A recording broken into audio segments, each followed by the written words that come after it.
할렐루야. 하나님의 은혜가 이 시간 우리들 모두에게 임하기를 주의 이름으로 축원합니다. 서로 인사하십시다. 은혜 많이 받읍시다. 인사하십시오. 말씀의 제목 한번 따라서, 예수님은 하나님의 의를 이루는데 더 집중하셨습니다. 아멘. 믿음 되길 바랍니다. 제가 7년 전에 이 성덕교회로 오면서 제가 있었던 교회보다 참 크다라고 하는 거 느낀 것이 여러 가지가 있었어요. 첫째는 예배당 건물 자체가 컸고요. 또 주일을 맞이하니까 제가 10월 8일 날 이사 왔습니다. 화요일 날 이사 와서 이제 첫째 주를 맞이했는데, 아무튼 교인들도 많고 또 뭐 여러 부서들도 많고 이제 이런 것들도 많이 정말 크다, 저쪽보다. 그런데 또 한 가지 크다고 느낀 것이 뭐냐면 김장하는 날수가 크다를 느꼈습니다. 온지 한 달 반 만에 이제 김장을 하게 돼서 보니까 저쪽은 한나절 반만 하면 다 김장이 끝나거든요. 근데 여기는 공식적인 게 3일이고 준비하는 거 앞에 임원들이, 여성계 임원들이 하는 거 플러스하고 또 끝난 다음에 한 30가정 이렇게 배달해요. 그것까지 하면 그럭저럭 한 주간이 돼요. 그래서 추수감사절 시즌처럼, 시즌같이 김장 시즌이 됩니다. 뭐 긴 게 저는 좋다고 생각합니다. 그래서 올해도 이제 김장 시즌이 돼가지고 지난주부터 이제 발등이 걸려서 오늘 내일까지 이렇게 이어지게 됩니다. 통상은 우리가 이제 그 시골에 가 있는 우리 교회 출신 권사님이 배출을 해서 이렇게 해마다 보내주셔가지고 이렇게 수급이 쉬웠는데, 올해는 그분이 이게 뭐가 안 됐는지 잘 못 보내준다고 이야기를 해서 여성교회에서 농수산 시장 가가지고 이 경매를 받아가지고 이제 한두 포기가 아니면 몇백 포기가 800포기인가 900포기를 가져와야 되니까 경매를 받아가지고 이렇게 온대요. 근데 이 시즌이 되고 막 이러다 보니까 이게 하루 사이에 우리 교회 같은 경우에 아차는 순간에 8, 90만 원이 왔다 갔다 한다는 거예요.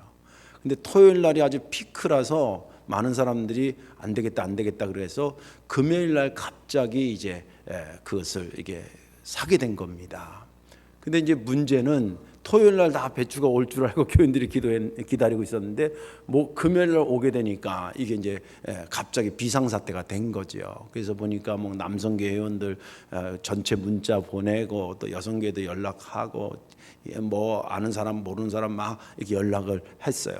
근데 너무 감사하게 순간인데 한 20-30명이 몰려왔습니다. 물론 교회 부목사님들, 또 뭐 교회 사무실 직원, 뭐 권권사님 가정 뭐 말할 것도 없고 다 모였는데 20-30명이 왔어요. 그리고 이제 배추가 와서 막 나르는데, 저도 보니까 이제 상황이 그러니까 저도 참여를 해야 되잖아요. 그래서 저도 막 가서 이렇게 같이 파란 그 뭐 파레트 같은 거 끄는 거 있잖아요. 거기다 넣고 막 싣고 막 그러는데 그래도 손발이 착착착 맞아가지고 그렇게 산처럼 이렇게 다 싸놓고, 또 이후에 무도 왔는데 무도 이렇게 다 싸놓고 그랬습니다. 제가 이제 열심히 이렇게 너무 사람들이 없고 급하니까 이제 같이 이렇게 하니까 어떤 분이 그래요. 목사님 천천히 하세요. 우리가 할게요. 그래도 하지 말라는 말은 안 해. 참 은혜예요. 천천히라도 해라는 것 같아.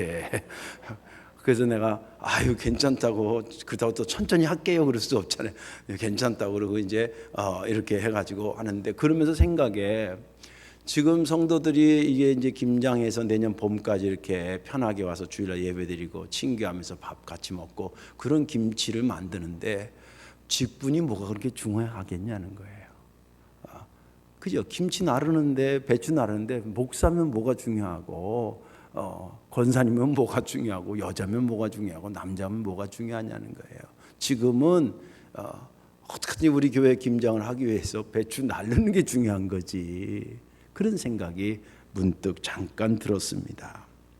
예수님은 그분이 하나님의 아들이심에도 불구하고 하나님의 의를 이루는데 더 집중하셨습니다. 오늘 본문에 있는 말씀은 하나님께서 온 인류를 구원하기 위해서 큰 구원의 계획을 세운 것이 독생자 예수 그리스도를 이 땅에 보내는 것이었습니다. 물론 놀러 보내는 게 아니라 이것에서 복음을 증거하고 마침내 십자가에서 피 흘려서 모든 죄를 사하고 그리고 죄를 정복하는 부활의 역사를 만들기 위해서 그 아들을 보낸 것입니다. 이것이 너무 소중했기 때문에 그 아들을 보내기 전에 세례 요한이라는 사람을 먼저 활동시키셨습니다. 요단강에서 죄를 회개시키시고 회개하게 하고 그리고 회개를 하는 자들을 물로 세례를 주게 하고 그 물로 세례를 받는 자들에게 머지않아 올 메시아를 기다리게 하는 그 사역을 세례 요한을 통해서 먼저 진행해 가셨습니다. 그것이 옳은 것이었다고, 다시 말해서 하나님이 시킨 것이었다라고 하는 것을 인정해 주기 위해서 예수님께서 그 요단강 세례 베푸는 세례 요한을 찾아가신 것입니다. 가서 빵을 사가지고 가서 위로하러 간 게 아니라 정말 리얼하게 당신이 세례 받는 자의 입장으로 가주셨습니다. 그러면서 오늘 본문의 이야기가 시작이 됩니다. 세례 요한은 아시다시피 영적으로 깨어있던 사람이고 또 하나님의 감동을 받고 계시를 받아서 지금 이 세례를 베푸는 사람이기 때문에 영안이 활짝 열려있는 사람이었거든요. 근데 딱 보니까 직감적으로 영적으로 예수님 하나님의 아들 메시아가 오는 것을 보게 됩니다. 오늘 본문에는 그렇게 기록되지 않았는데 다른 데는 보라 세상 짐을 지고 가는 하나님의 어린 양이라고 외쳐댔던 사람이 이 세례 요한이었습니다. 예수님을 보면서 그러면서 그 예수님이 오니까 그 앞에 얼른 무릎을 꿇고 예수님이 오면서 세례 베푸르라 그러니까 이 세례 요한이 깜짝 놀라면서 엎드려서 말하기를 다른 버전까지 이렇게 하면 아이고 제가 주님의 신발끈도 풀지 못할 그런 죄인인데 연약한 자인데 어떻게 내가 예수님한테 세례를 받습니까? 세례로 친다면 제가 예수님한테 세례를 받아야죠.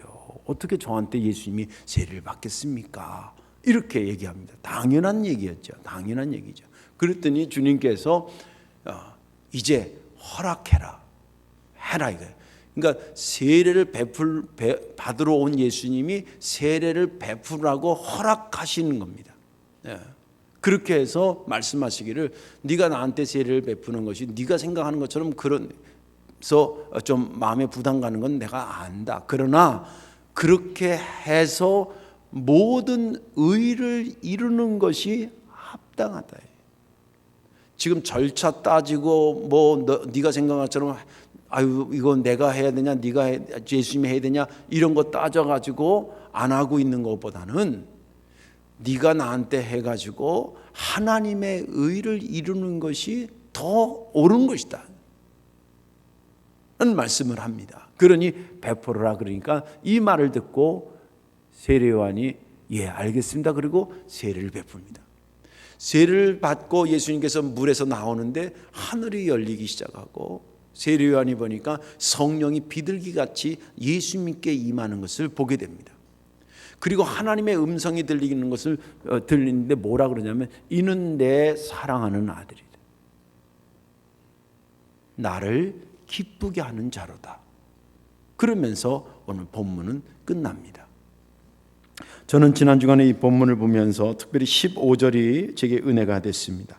예수께서 대답하여 이르시되 이제 허락하라.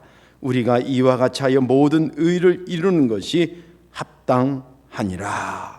하나님의 의를 위해서 기꺼이 낮아지시는 예수님의 겸손이 은혜가 됐고 그럼에도 불구하고 하나님의 의를 이루려고 하는 예수님의 굳은 모습이 저에게 굉장히 강하게 다가왔습니다.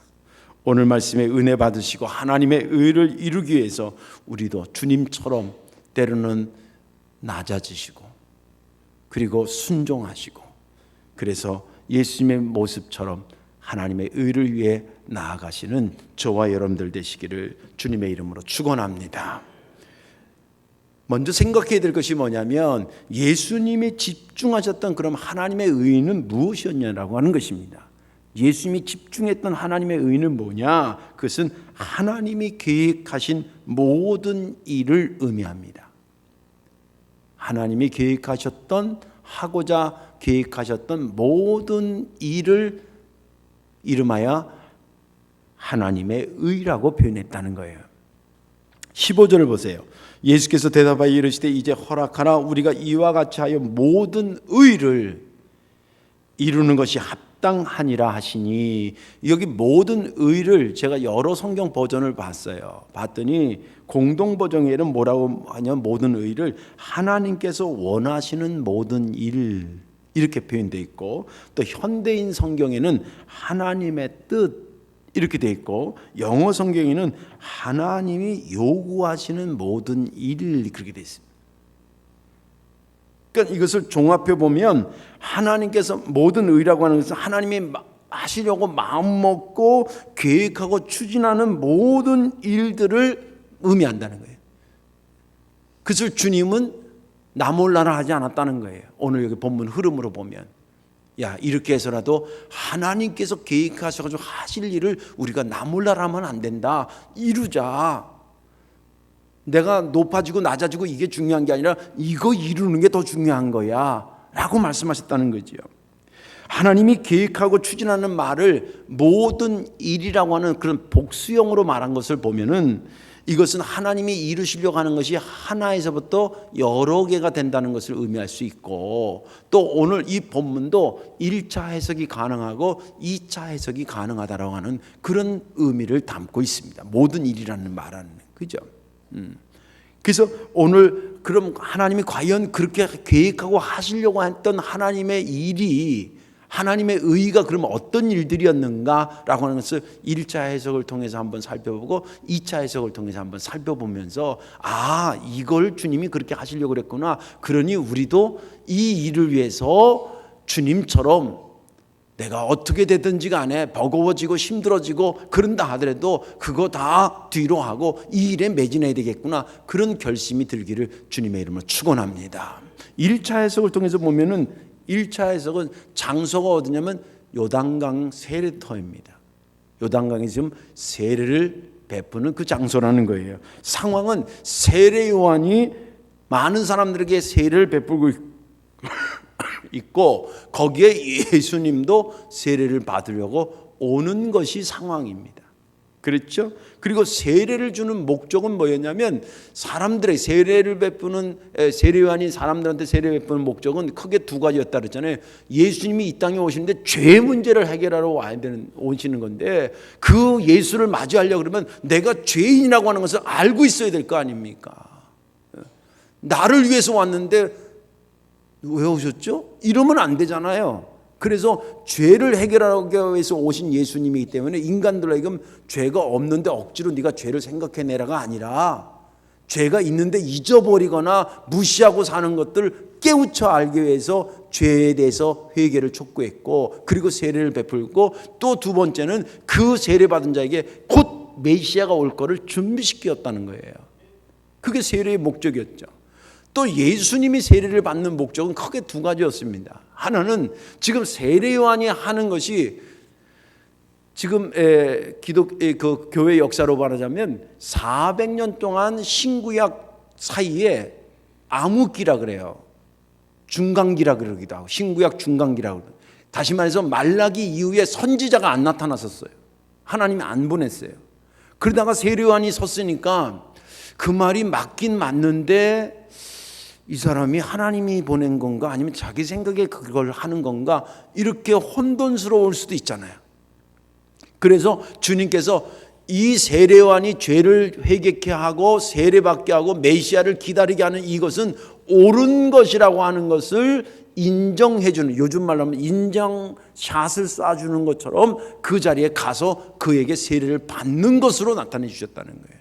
세례요한이 하는 것이 옳은 것이다라고 하는 것을 입증해 주신 거고, 두 번째는 세례는 누가 받냐면 죄인이 받는 거 아닙니까? 상황적으로는 바닥에 있는 사람이 받는 건데, 주님이 이 땅에 종의 형체를 가지고 가장 낮고 천한 곳에 하나님 보내시기를 원하셨기 때문에 그것을 상징적으로 보여준 것이 세례받는 것으로 나타났던 것입니다. 그래서 주님이 세례 요한을 인정해 준 거와 자기가 종의 형체로 이 땅에 오신 것을 나타내기 위해서 세례를 받으러 가셨던 것이죠. 세례 요한이 세례를 베풀고 구세주를 준비시키는 거나, 예수님이 세례를 받고 세례 요한을 인정해 주고 그리고 종의 형체로 낮은 모습으로 취한 것, 이 모든 것은 다 하나님께서 계획하신 대로 하라고 한 것들을 그들이 한 것이었습니다. 근데 하나님께서 왜 예수님이나 세례요한한테 그렇게 했냐면 목적은 딱 한 가지입니다. 인류를 구원하기 위해서. 세례요한이 죄를 깨닫게 한 것도 인류를 구원하기 위한 전 작업이고, 또 예수님이 종의 형체로 가고 그 세례요한을 인정하도록 보낸 하나님의 계획 역시도 인류를 구원하기 위한 큰 계획 속에 진행되는 한 과정이었다는 겁니다. 사실 하나님이 이렇게 하시려고 하는, 다시 말해서 인류를 구원하려는 생각이 없었다면 예수님이 굳이 세례요한한테 가서 세례를 받을 이유가 있어요, 없어요? 없죠. 계급이라는 말을 표현하기가 좀 어색하긴 합니다만, 굳이 계급이라는 말씀을 표현한다고 한다면 예수님이 높아요, 세례요한이 높아요? 예수님이 높지요. 세례요한의 말이 틀린 게 아니에요. 아유, 그걸로 치면은 당연히 자신이 예수님한테 세례 받아야죠. 어떻게 내가 예수님한테 세례를 주냐는 거예요. 그 말이 맞아요. 근데 하나님께서 인류를 구원해서 메시아를 보낼 때 내가 종의 형체를 보낸다고 하는 그런 하나님의 뜻이 없었다면 세례 받을 이유도 없어요. 또 세례라고 하는 것은 죄인이 받아요, 의인이 받아요? 죄인이 받는 거잖아요. 예수님이 성령으로 잉태됐다는 것은 죄 없이 오셨다는 것인데 예수님이 받을 이유가 하나도 없어요. 그러나 아까도 말한 것처럼 온 인류를 구원하기 위해서 주님이 그 세례를 받는 것이 필요하다고 생각했기 때문에 하나님 계획하셨고, 그렇게 아들에게 그렇게 하도록 했고, 그것을 순종하여 그것을 이룬 것입니다. 십자가도 역시 마찬가지예요. 여러분들, 십자가가 죄인이 달리는 것이지 하나님의 아들이 달리는 것이 아니잖아요. 그럼에도 불구하고 인류를 구원해야 되겠다는 하나님의 생각이 그 아들을 십자가에 달게 하신 것입니다. 또 탄생할 때도 마찬가지예요. 하나님의 능력이 없어서 세상에 아기 예수로 태어난 그 예수가 묵을 방 하나를 못 만들어내겠어요? 천지를 지으신 하나님께서 그 방 한 칸을 못 만들어내겠냐고. 저 같아도 방 한 칸 만들어낼 수 있겠는데, 별볼일 없는 저도. 그런데 천지를 지으신 하나님이 당신의 아들이 이 땅에 오는데 그 방 한 칸을 못 만들어내겠냐고. 못 만들어낸 것이 아니라 안 만들어 놓은 거죠. 정확히 말하자면 주님도 그것을 알고 거기에 순종한 것이 성경이 말하기에 이렇게 기록이 되어 있습니다. 빌립보서에 그는 근본 하나님의 본체시나 하나님과 동등됨을 취할 것으로 여기지 아니하시고 오히려 자기를 비워 종의 형체를 가지사 사람같이 되셨고 사람의 모양으로 나타나서 자기를 낮추시고 죽기까지 복종하셨으니 곧 십자가에 죽으십니다. 온 인류를 구원하기 위해서 하나님께서 예수님을 가장 높은 자리로 보낸 게 아니라 가장 밑에 자리로 보낸 거예요. 이게 하나님의 구원에 대한 접근 방식입니다. 이거 잘 교육학적으로 이렇게 기독교 교육학적으로 끄집어내면 여러분들 자녀를 키울 때 저도 뭐 자녀를 잘 키운다는 의미가 아니지만 고생도 시켜야 되는 거예요. 돈 없어 아버지 배고픈데요? 그럼 배고파도 배고파야 돼. 돈이 없으면. 진짜예요. 이건 아주 중요한 개념입니다. 요즘 애들이 너무 우리 어릴 때 먹을 게 없었다고 막 이러면 라면 사 먹으면 되는지 왜 라면도 안 사 먹고 그랬냐는 거예요. 그때 라면을 어떻게 사 먹어? 돈이 있어야지. 라면도 제대로 없거니와. 주님께서 하나님께서 인류를 구원하기 위해서 바닥에 있는 사람들을 구원하기 위해서 주님을 당신의 아들을 어디로 보내면 바닥으로 보냈다니까요. 하나님의 계획이 아니면 그분이 십자가에 달릴 이유도 없어요. 그건 하나님의 아들이 달릴 자리가 아니에요. 말고요, 하나님의 아들이 눕혀야 될 자리가, 조그마한 나라의 왕자가 태어나도 말구유에다는 안 눕힐 거 아니에요. 인류를 창조하신 하나님의 아들이 거기 누워있을 자리가 아니에요. 하나님의 아들로 이 땅에 오신 예수님이 세례요한한테 세례받을 사람이 아니에요. 가만히 생각해 보세요. 역발상적이지만 하나님은 온 인류를 바닥에 있는 사람들을 건져내기 위해서 하나님의 아들을 바닥으로 보내주셨어요. 그래서 죄인들이 받는 세례도 받게 하고, 그리고 정말 일반 사람도 눕지 않는 애를 말구 위에다 누워피고, 일반 사람 아닌 죄인 중에 죄인이 붙잡혀 죽는 사형틀에 당신의 아들을 갖다 올려놨어요. 그것이 하나님께서 인류를 구원하기 위한 당신의 계획이고 선한 방법이셨어요. 주님은 그걸 알았습니다. 내가 그래도 적어도 하나님의 아들인데 나한테 이런 걸 시켜? 이러지 않았습니다. 하나님의 의가 일어나는, 하나님의 계획이 실현되는 데에서는 내가 그렇게 수모를 당하는 죄인들이 받는 세례를 받게 되는 모양이 된다 하더라도, 내가 단순한 인간에 불과한 세례 요한한테 내가 세례를 받는 그런 현상이 만들어지게 된다 하더라도 하나님의 의만 이루어진다고 한다면 나는 기꺼이 하겠다는 거예요. 이게 1차 해석에서 나오는 것입니다. 2차 해석으로 가보겠습니다. 2차 해석은 장소가 어디냐면 요단강 세례터가 아니라 성도교회입니다. 상황은 뭐냐면 성도교회에서 하는 모든 일들입니다. 목적은 영혼을 구원하기 위해서 복음을 증거하는 모든, 영혼 살리기 위한 모든 활동을 얘기합니다. 여러분들, 전도하고 이것만 영혼 살리는 게 아니에요. 교회를 유지하게, 아까 예를 들면 김장하는 거 영혼 살리는 거예요. 여러분들, 군대에서 적하고 싸우기 위해서 총만 쏘는 것만 가르치는 것 같아요? 그 사람들 나가서 잘 쓰게 하려면 잘 먹여야 되면 주방에서 누군가는 밥을 만들어서 군인들 먹여야 걔네들이 먹고 훈련하고 나가서 전쟁에 이길 거 아니에요. 그게 다 나라를 사랑하는 거 아니에요. 마찬가지로 영혼 구원이라고 하는 것은 전도하는 것만이 아니고, 친구한테 전도하고 식구들한테 전도하고 이것만 영혼 구원이 아니라, 영혼이 모여져 있는 이 교회가 유지되기 위해서 지역장으로 섬기고 목자로 섬기고 장로님을 섬기고, 이 모든 활동들이 다 영혼 살리는 일이라는 거예요. 이것을 하기 위해서 성령께서 각자의 마음속에 구원에 대한 확신을 주시고, 또 성령의 충만함으로 역사하시기도 하고, 은사도 주시고, 함께 모여서 믿음 안에서 하나가 되기도 하시고, 이렇게 해주신 것이에요. 이것을 가지고 영혼을 구원하기 위해서 함께 나가는 거예요. 때로는 그 일이 내게 좀 힘들 수도 있어요. 내게 버거울 수 있어요. 시간적으로 내게 좀 바빠질 수도 있어요. 힘들고 바쁘고 어렵고 그런 것들이, 여러분 생각해 보세요. 예수님이 세례요한한테 세례 받는 것보다는 어렵겠어요? 하나님의 독생자 당신의 아들을 방 한 칸 없는 말구 위에다 보내는 심정보다 더 어렵겠냐고요. 아니잖아요. 하나님도 그런 거 다 뒤로 하고, 예수님도 다 그런 거 뒤로 하고, 하나님의 뜻을 이루기 위해서 그런 거를 한다면, 우리 성도교회 성도들, 내가 뭐라고 하는 게 뭐가 그렇게 중요해요? 그냥 주의 일이 이루어지고 영혼을 살리는 것이라면 그러면 하는 거예요.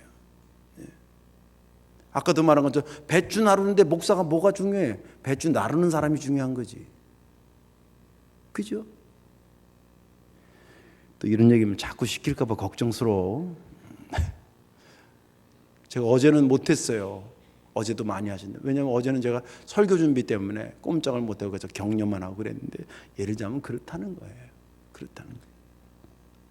하나님이 계획하는 모든 일은 영혼을 구원하는 일에 있습니다. 이것을 위해 세례요한을 부르기도 하고 예수님을 세례 받게 보내기도 하고, 그리고 이 시대에는 성도교회와 여러 교회들을 들어서 영혼 구원을 위해서 멈추지 말으라고 명령하고 있습니다. 이때 잘 들으셔야 돼요.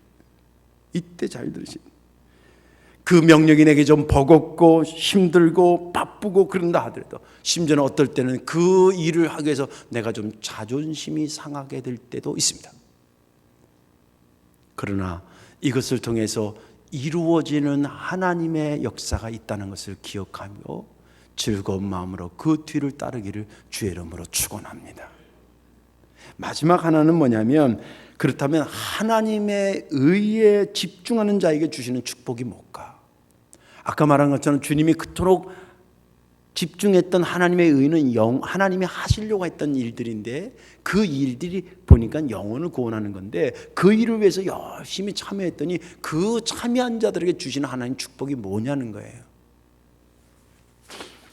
오늘 성경은 말하기를 하나님이 그를 높여주신다라고 하는 것입니다. 하나님이 그를 높여주신다. 16절 17절을 보세요. 하늘이 열리고 예수님이 이제 세례받고 나오니까 하늘이 열리고 하나님의 성령이 비둘기같이 내려오고 하늘로부터 소리가 있어 말씀하시되 이는 내 사랑하는 아들이요 내 기뻐하는 자라 하시니라.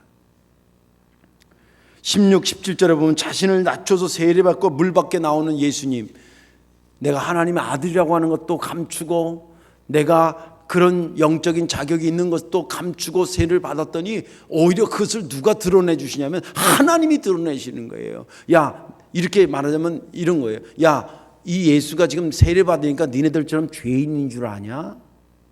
내 아들이야. 내 아들이야. 저렇게 낮추니까 별 볼 일 없는 사람인 줄 아냐? 아니야. 나를 기쁘게 하는 자야. 누가 다 드러내 주셨다고요? 하나님이 드러내 주시는 거예요. 여러분들, 사람한테 박수 받는 거 나쁜 것은 아니에요. 사람한테 칭송받는 건 나쁜 것 아니에요. 알아요. 그러나 그것은 한계가 있어요. 진짜는 하나님이 높여주시는 높임을 받아야 진짜 높아지는 거예요. 성경은 곳곳에서 그걸 우리에게 말해주고 있어요. 하나님이 그를 지극히 높여 모든 이름 위에 뛰어난 이름을 주사 하늘에 있는 자들과 땅 아래에 있는 자들로 모든 무릎을 예수의 이름에 꿇게 하시고 모든 입으로 예수 그리스도를 주라 시인하여 하나님 아버지께 영광을 돌리게 하셨느냐. 주님이 그렇게 낮아지고 겸손하니까 하나님이 높여서 그렇게 한다는 거예요. 우리는 예수님 같지는 않지만 베드로전서 5장 6절에 이런 말씀이 있어요. 우리도 주님처럼 나도 낮아지고 그 하나님의 일을 위해서 애썼더니 주님 뭐라 그러냐면 하나님의 능하신 손 안에서 겸손하라. 때가 되면 너희를 높이시리라. 그때 높아지는 게 진짜예요. 제가 이렇게 목회를 하다 30몇 년 보니까 위에서 끌어줘서 높은 자리로 간 사람이 있고요, 밑에서 받쳐줘서 높은 자리로 간 사람이 있어요. 두 부류예요. 근데 누가 더 유효기간이 기냐? 위에서 끌어주는 사람은 한계가 있어요. 밑에서 받쳐줘서 올라가는 사람이 그 사람이 길어요. 마찬가지로 사람이 높여줘서 높아지는 것이 아니라 하나님이 높여야 제대로 높아지는 것입니다. 주님은 세례받는 때 받으러 갈 때에 야, 나 하나님의 아들이야, 너 알지? 이러지 않았어요. 그런 티도 안 냈어요.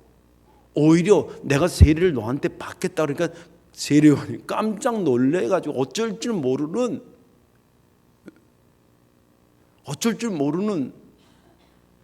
제가 그런 걸 흉내 낼 때가 있어요. 흉내 낸다는 게 나쁜 차원의 흉내가 아니라 저도 좀 닮아가 보고 싶어서. 저를 이제 이렇게 하면 이제 한참 밑에 전도사급이나 뭐 목사들 이렇게 뭐 선교 요청하러도 오고 또 선교에서 고맙다고 인사라고 하고 와요. 나하고 나이 차이도 뭐 십몇 년씩 차이 나가고. 그러면 제가 일부러 차를 타요. 홍차를 타든지 뭐 커피를 뽑아주든 일부러 타고 딱 갖다 놓은 다음에 전사님 축복 기도해 주세요 이러면 이 전사가 막 앉아가지고 막 어쩔 줄 몰라. 아니 목사님이 하시지 뭐 제가 뭐, 아이 뭔 소리요. 축복 기도는 아무나 하면 되는 거지. 근데 진짜 그렇게 하면요, 일반 목사님들이 하는 것보다 뭐가 좋냐면 단어 자체가 굉장히 신선해. 그리고 축복 기도 하는 그 미세하게 떨리는 음성이 있어요. 그렇지, 자기가 한참 위에 선배를 축복 기도를 하려니 얼마나 떨리겠어요. 제가 그래도 그럴 것 같아요. 근데 저도 옛날에 그걸 배웠어요. 원로 목사님 사시는 그런 지역이 있었다 그랬잖아요. 제 저쪽 목회하는데 거기 가면 그 목사님 할아버지 목사님이 저희가 그때 30대 초반 중반 요때니까 아버지 뻘 되시는 분인데 근데 그분이 커피를 타주면서 최 목사님 기도해 주세요 이래요. 그 막 아이고 뭔 소리예요. 어떻게 해줄 못하겠어요. 근데 아유 우리 집 왔으니 내 대접 받고 당신이 나를 축복하는 게 이게 성경적이지. 기도하라고. 그래서 막 떨리는 마음으로 했어요. 그래서 그런지 그 목사님 굉장히 오래 사셨어요.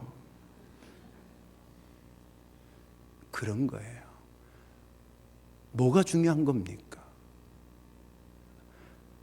주의 영광을 위해서 모든 걸 헌신하고 낮아졌을 때 주님이 그를 높여주는 것이 중요한 거예요. 사람이 높여주는 건 한계가 있어요. 하나님이 높여주시는 거예요. 할렐루야. 믿음 되시길 바랍니다. 이제 말씀을 정리하겠습니다. 예수님인들 자존심이 없었을까? 예수님인들 자기가 누군 줄 몰랐을까? 철저하게 알고 있었습니다. 왜? 본인의 이야기이기도 했고 또 세례받고 나올 때에 하나님의 음성이 들려 이는 내 아들이다 내 기뻐하는 자다라고 하는 거 아무한테나 쓰는 말은 아니잖아요. 자기가 아니었으면 아유 이 음성은 잘못 들린 겁니다. 나는 아니에요 그랬을 텐데 그 말에 대해서 반대하지 않은 거 보면 본인 스스로가 자기가 누군지 잘 알고 있었다는 거예요. 그 말은 역으로 지금 자기한테 세례를 베풀 세례요한이 누군지도 정확히 알고 계셨다는 거예요. 정확히 알고 있음에도 불구하고 알고 있는 것은 알고 있는 것이고 그것이 뒤바뀌어지더라도 그 높이가 높고 낮음이 뒤바뀌어지더라도 뒤바뀌어지는 게 중요한 게 아니라 하나님의 의가 이루어지는 게 더 중요한 거라는 거예요. 십자가에서도 그랬습니다. 다 이루었다. 이것은 당신의 계획이 다 이루었다가 아니라 하나님의 계획이 다 이루었다라고 하는 것이었습니다. 그는 하나님께 기도할 때 아버지여 영광을 받으시옵소서. 아버지께서 나에게 하라고 한 것을 내가 다하여 하나님께 영광을 돌려니 이 영광을 받으시옵소서. 요한복음 16장인가 기도의 내용이 그런 내용입니다. 우리는 예수를 믿는 자들이라고 그럽니다. 크리스찬이라고 그럽니다. 우리가 예수님이 될 수는 없지만 예수의 모습을 닮아가려고 영적으로나 실제 생활적으로 부단히 노력하는 그 행렬에 서 있는 사람들입니다. 오늘 주님께서 다시 자신의 어떤 영적인 정체성이 드러나지 않고 그것을 엄격하게 낮춰야지만 이루어질 일을 보면서 당신의 낮추는 것을 그렇게 자존심 상해하지 않았습니다. 낮춰서 그 일을 이루는 것, 하나님의 의를 이루는 것을 오히려 더 큰 의미를 두고 스스로를 낮춰서 그 모습을 보고 있는 것입니다. 이제 숙제가 우리한테로 돌아왔습니다. 내가 좀 낮춰서 하나님의 의가 이루어진다면 기꺼이 헌신하십시오. 거기에 하나님의 음성이 하늘로부터 들릴 것이고 하나님이 높여주시는 아름다운 축복이 여러분들의 것이 될 것입니다. 기도하겠습니다. 사랑과 은혜가 많으신 아버지, 은혜를 감사합니다. 죽을 수밖에 없었던 저희들, 아니 어떻게 보면 영적으로 이미 죽었던 우리들을 위해서 독생자 예수 그리스도를 보내주시고 살려 오늘에 있게 하신 하나님, 이 모든 계획을 이루기 위해서 친히 낮아주시고 아버지의 선한 계획이 무엇인지를 알고 순종하여 세례도 받으시고 그리고 마침내 하나님의 아들이 달려 있을 십자가가 아닌 그곳에 달려 하나님의 선한 구원의 계획을 완성하신 주님, 오늘 우리가 주님을 바라보며 많이 부끄러운 마음으로 이 말씀을 들었습니다. 주님, 우리가 주님이 될 수는 없지만 주님처럼 자신을 낮춰 하나님의 의가 완성된다면 우리도 기꺼이 그런 상황이 됐을 때에 주저하지 않는 저희가 되게 용기를 더해 주옵소서. 감사드리며 예수님의 이름으로 축복 기도하옵나이다. 아멘.